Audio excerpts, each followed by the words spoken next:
नमस्कार मित्रांनो, मी आहे भाविक आणि welcome to YouTube channel food and travel बनी।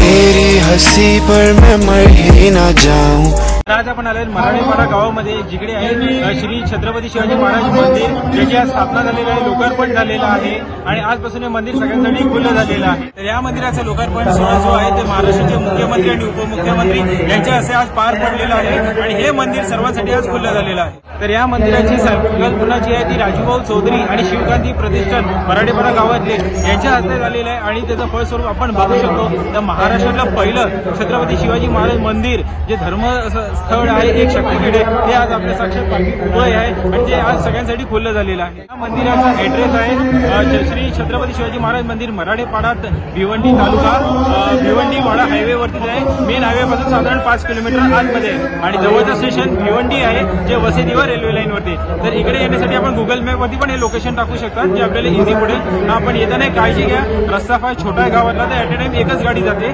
तर सावकाशपणे गाडी चालवा। चला मग आता आपण आतमध्ये जाऊया आणि महाराजांचं दर्शन घेऊया।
तर आता आम्ही दर्शन घेऊन बाहेर आलेले आहेत। दर्शनाला खूप गर्दी आहे, तुम्ही बघितलंच असेल, माझ्या पाठीचं मंदिर पण आहे आणि मागच्या व्हिडिओजमध्ये इंस्टाग्राम, यूट्यूबमध्ये बरेच लोकांनी आम्हाला कमेंट केली होती की त्यांना महाराजांचा फोटो बघायचा आहे, पण गाभारामध्ये कॅमेरा अलाउड नसल्यामुळे फोटो किंवा व्हिडिओ आम्हाला काढता आलेला नाही। तर या मंदिरामध्ये येण्यासाठी आपल्याला मराठेपाडा गावामध्ये यायचं, जे भिवंडी तालुक्यामध्ये आहे। जवळचं स्टेशन भिवंडी आहे, जे वसईदिवा रेल्वे लाईनमध्ये आहे। तर या मंदिराचा ॲड्रेस आहे श्री छत्रपती शिवाजी महाराज मंदिर, मराठेपाडा, तालुका भिवंडी, जे मुंबई भिवंडी वाडा हायवेवरती आहे, हायवे पासून साधारण 5 किलोमीटर आतमध्ये। या मंदिराची जी संकल्पना आहे ती राजूभाऊ चौधरी आणि शिवक्रांती प्रतिष्ठान ही मराठेपाडामधलेच आहेत। तर यांच्या संकल्पने मंदिराची उभारणी झालेली आहे। 2018ला साधारण याचं काम चालू झालं, आता पूर्ण झालेलं आहे आणि आज याचं लोकार्पण सोहळा पूर्ण झालेला आहे।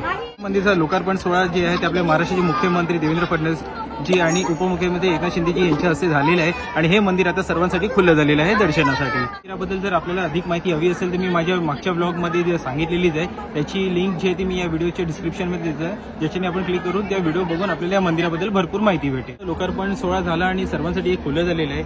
हे मंदिर राजूभाऊ चौधरी व ती शिवक्रांती प्रतिष्ठान यांच्यामुळे आपल्याला मिळालेलं आहे. एक नवीन धामच झालेलं आहे महाराष्ट्रासाठी, एक नवीन दैवत आपल्या महाराष्ट्राचं आराध्य दैवत आहे. त्याचं एक मस्त छानसं तीर्थस्थानच झालेलं आहे आपल्या सगळ्या भक्तांसाठी. तर जे पण आपले राजीप्रेमी आहेत त्यांना सर्वांना विनंती आहे की त्यांनी आपली इकडे उपस्थिती द्यावी. तर आता आपण आहे ना मंदिराच्या परिसरात आहोत, जिथे तुम्ही बघू शकता माझ्या पाठी महाराजांच्या आयुष्यातले जे काही प्रमुख घडामोडी आहेत ते तिकडे भिंतीमध्ये कोरलेले आहे आणि त्याचं जे वर्णन आहे महत्त्व आहे ते खाली इकडे लिहून दिलेलं आहे. तर चला तर आपण एक ते बघून घेऊया.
हे मंदिर एक शक्तिपीठम आहे, धर्मक्षेत्र सुद्धा आहे. तर या जागेचं पावित्र्य गांभीर्य हे आपण जपून ठेवा, या गोष्टीचीही आपण काळजी घ्यायची आहे.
तर आता आम्ही दर्शन घेऊन बाहेर आलेलो आहे. खूप छान आहे, तुम्ही पण बघितलं असेल. आपण मेन गाभाऱ्यामध्ये कॅमेरा अलाउड नाहीये, म्हणून मूर्तीचा फोटो किंवा व्हिडिओ घेता नाही आला. तर आपण सर्व शिवभक्तांना विनंती आहे की लवकरात लवकर आपण पण इकडे या आणि महाराजांचं दर्शन घ्या. मंदिराचा परिसर पण आपण बघितलं असेल, खूप छान आहे. प्लस मंदिराच्या आवारामध्ये भिंतींवरती कोरलेले महाराजांच्या आयुष्यातल्या काही प्रमुख घडामोडी आणि त्याचं वर्णन पण केलेलं आहे. आणि सोबत मंदिराचं तुम्ही बांधकाम बघा, एका किल्ल्याचं डिझाईन दिलेलं आहे, जे साक्षात असं की किल्लाच आहे इथे आणि त्या आतमध्ये मुख्य मंदिर आहे. तर सर्वांनी लवकरात लवकर इकडे या आणि महाराजांचं दर्शन घ्या. ऍड्रेस मी तुम्हाला सांगितलेलाच आहे, मराठेपाडा गाव, तालुका भिवंडी. तर आजचा ब्लॉग जो आहे तो मी इथेच एंड करतोय. हा ब्लॉग आपल्याला कसा वाटला तर नक्की मला कमेंटमध्ये सांगा. चॅनलला नवीन असेल तर सबस्क्राईब करा, भरपूर लाईक आणि शेअर करा. आणि सर्व शिवभक्तांना विनंती आहे की कमेंटमध्ये एकदा तरी छत्रपती शिवाजी महाराज की जय हे नक्की लिहा. जय भवानी, जय शिवाजी, जय हिंद, जय महाराष्ट्र.